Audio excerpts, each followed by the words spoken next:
We the people want answers.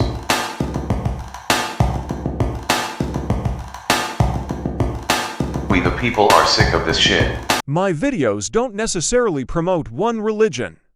My views and opinions aren't meant to change the minds, opinions, or beliefs of others. Watch with an open mind. Copyright disclaimer. Under Section 107 of the Copyright Act of 1976, allowances made for fair use for purposes such as criticism, comment, news reporting, teaching, scholarship, education, entertainment, and research. Fair use is a use permitted by copyright statute that might otherwise be infringing. All rights and credit go directly to its rightful owners. No copyright infringement is intended. We continue to uncover the profound wisdom within the timeless scriptures. Take care, and God bless. Hello, and welcome back to my channel. In this video, we're going to look at the Bill of Rights, specifically the 13th through 19th Amendments. In our last video, we looked at the first 12 amendments, and if you need to review those amendments, I've included a link to that video below.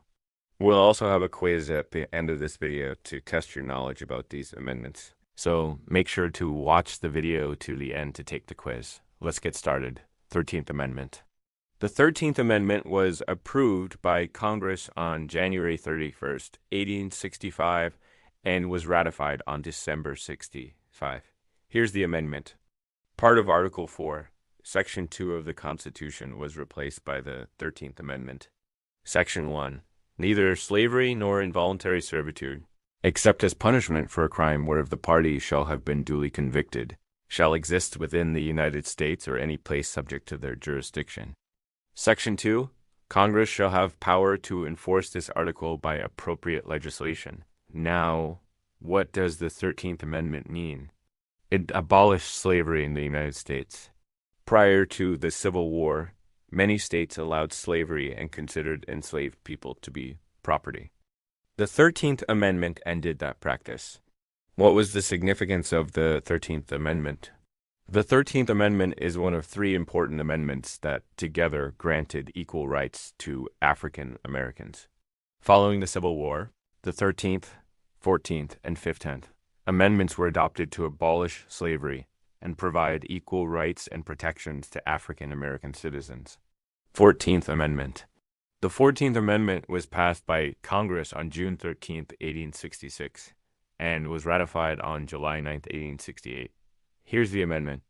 Note that Article 1, Section 2 of the Constitution was altered by Section 2 of the 14th Amendment. Section 1.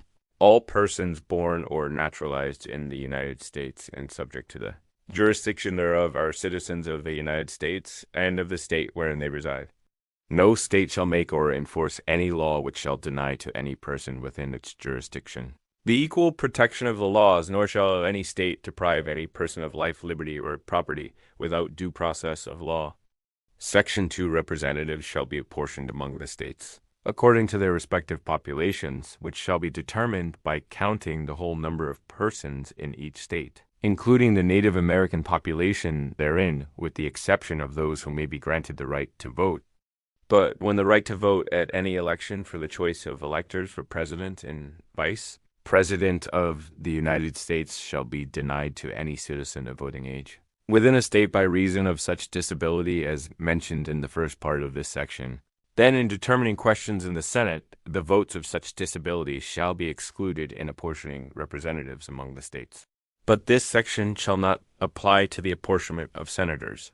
Section 3. No person shall be a senator or representative in Congress or elector of president and vice president or hold any office civil or military under the United States or under any state who having previously taken an oath to support the Constitution of the United States shall have engaged in insurrection or rebellion against the same or given aid or comfort to the enemies thereof. But Congress may by a vote of 2/3 of each house remove such disability. Section 4. The validity of the public debt of the United States shall not be questioned. The United States shall not assume or pay any debt or obligation incurred in aid of insurrection or rebellion against the United States, or any claim for the loss or emancipation of any slave. All such debts Obligations and claims are hereby declared to be invalid. Section 5. Congress shall have power to enforce this article by appropriate legislation. So, what does the 14th Amendment mean? The 14th Amendment is one of three important amendments that together granted equal rights to African Americans. Following the Civil War, the 13th, 14th, and 15th Amendments were adopted to abolish slavery and provide equal rights and protections to African American citizens. Additionally, the Equal Protection Clause of the 14th Amendment has been applied to many other groups seeking equal treatment under the law, such as women, racial minorities, and the LGBTQ community. 15th Amendment. The 15th Amendment was passed by Congress on February 26, 1869, and was ratified on February 3, 1870. Here's the amendment. Section 1. The right of U.S. citizens to vote shall not be denied or abridged by the U.S. or any state on account of race, color, or previous condition of servitude. Section 2. Congress shall have power to enforce this article by appropriate legislation. So, what does the 15th Amendment mean? Along with the 13th and 14th Amendments, the 15th Amendment is one of three important amendments that together granted equal rights to African Americans following the Civil War. The 15th Amendment specifically prohibits denying the right to vote based on race, color, or previous enslavement. 16th Amendment. The 16th Amendment was passed by Congress on July 2, 1909, and was ratified on February 3, 1913. Here's the amendment. Note that Article 1, Section 9 of the Constitution was amended by the 16th Amendment. Section 1. The Congress shall have power to lay and collect taxes on incomes from whatever source derived without apportionment among the several states and without regard to any census or enumeration. So, what does the 16th Amendment mean? Prior to the 16th Amendment, the federal government could only tax things like land and buildings. People's incomes were not taxed. The 16th Amendment gave Congress the power to tax incomes, and the government began taxing people's wages and profits from businesses. 17th Amendment. The 17th Amendment was passed by Congress on May 13, 1912, and was ratified on April 8, 1913. Here's the amendment. Note that Article 1, Section 3 of the Constitution was amended by the 17th Amendment. Section 1. The Senate of the United States shall be composed of 2 senators from each state who shall be elected by the people of the state for 6 years. Each senator shall have 1 vote. The electors in each state shall have the qualifications prescribed by the state for the largest branch of the state legislature. A senator shall not be chosen for any office to which he may be elected during the time he is a senator, and no person shall be a senator unless he be an inhabitant of that state in which he shall be chosen. When vacancies happen in the representation of any state in the Senate, the executive authority of the state shall issue writs of election, which shall be filled by the people of the state as soon as conveniently may.